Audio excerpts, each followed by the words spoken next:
നമസ്കാരം, ഞാൻ ദിനേശ് സൗപർണിക. ഇന്ന് പറയുന്നത് ബോൺസായിനെ കുറിച്ചാണ് കേട്ടോ. ഞങ്ങൾ സൗപർണിക ഗാർഡൻസിൽ പല തവണയായിട്ട് ബോൺസായിട്ട് ട്രെയിനിങ് നടത്തിയിട്ടുണ്ടായിരുന്നു. അതായത് വിവിധ സ്റ്റൈല് ബോൺസായി നിർമ്മിക്കുക, ബോൺസായി പരിപാലനം, ബോൺസായിയുടെ വളപ്രയോഗം, ഏജിങ്, എങ്ങനെയാണ് അത് ശേഖരിക്കുക എന്നതിനെ കുറിച്ചൊക്കെ. അങ്ങനെ ഞങ്ങൾ ഈ ട്രെയിനിങ്ങിലൊക്കെ ധാരാളം ആളുകൾ പങ്കെടുത്തിട്ട് അവരൊക്കെ ഇതേപോലെ തന്നെ ചെറിയ ചെറിയ ബോൺസായികളൊക്കെ നിർമ്മിച്ചു വരുന്നുണ്ട്. ഇത് ഞങ്ങൾക്ക് ഇപ്പോൾ കാണിച്ചു തരുന്ന ഒരു ആല് ബോൺസായി. ഈ ആല് ബോൺസായി ഏകദേശം 25 വർഷമായി.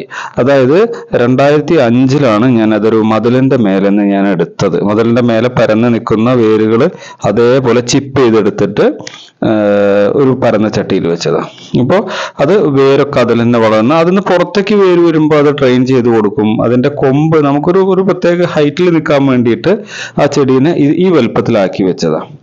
ഇതിൽ കൃത്യമായ രീതിയിലുള്ള വളപ്രയോഗം, അതിൻ്റെ 2-3 വർഷം കൂടുമ്പോഴുള്ള റൂട്ട് ട്രെയിനിങ്, കൊമ്പുകളുടെ ട്രെയിനിങ്, അതൊക്കെ നടത്താറുണ്ട്. ഇപ്പോൾ ഇങ്ങനത്തെ ധാരാളം ചെടികൾ ആൽവർഗം കുറേ നമ്മളെടുത്തുണ്ടായിരുന്നു കേട്ടോ.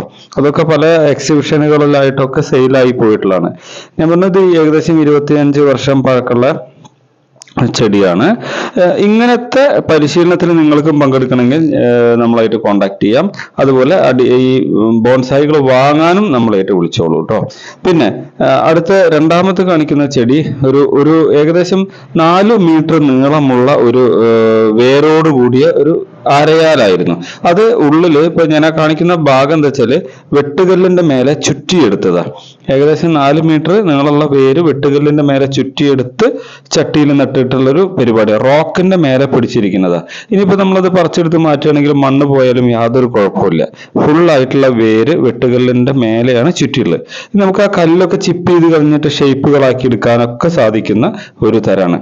ഏകദേശം 15 വർഷത്തിലേറെ പഴക്കമുള്ള ചെടിയാണ് കേട്ടോ ഇത്. അപ്പൊ ഇതിലൊക്കെ ഈ റോക്ക്, പാറ, വെട്ടുകല്ലായാലും മറ്റേത് തരം കല്ലായാലും നമുക്ക് ഇതിനൊക്കെ ഈ ബോൺസായി രൂപപ്പെടുത്തുന്നതിന് കല്ലുകൾ ഉപയോഗിക്കാം. അതുപോലെ ഞങ്ങളുടെ കയ്യിലുള്ള മറ്റൊരു ഇതാണ് മാവ്. ആ മാവ് ബോൺസായി ചട്ടിയിൽ വെച്ചതാണ്. പ്ലാസ്റ്റിക് ചട്ടിയാണെന്നുള്ളൂ. നിറയെ പൂടാറുണ്ട്. 1-2 കായ ഒരു വർഷത്തിൽ അതിന് നമുക്ക് കിട്ടും. അത് അങ്ങനെ തന്നെ വെക്കുക. ഇനി അത് അടുത്ത ചട്ടിയിലേക്ക് മാറ്റും കേട്ടോ.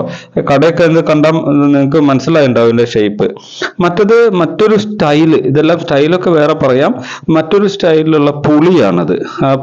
പിളർന്ന രീതിയിലുള്ള ഒരു പുളി. ഇത്തരം ചെടികളെല്ലാം നമ്മൾ ഇവിടെ നിർമ്മിക്കുന്നുണ്ട്. നിങ്ങൾക്ക് താല്പര്യമുണ്ടെങ്കിൽ കോൺടാക്ട് ചെയ്തോളൂ.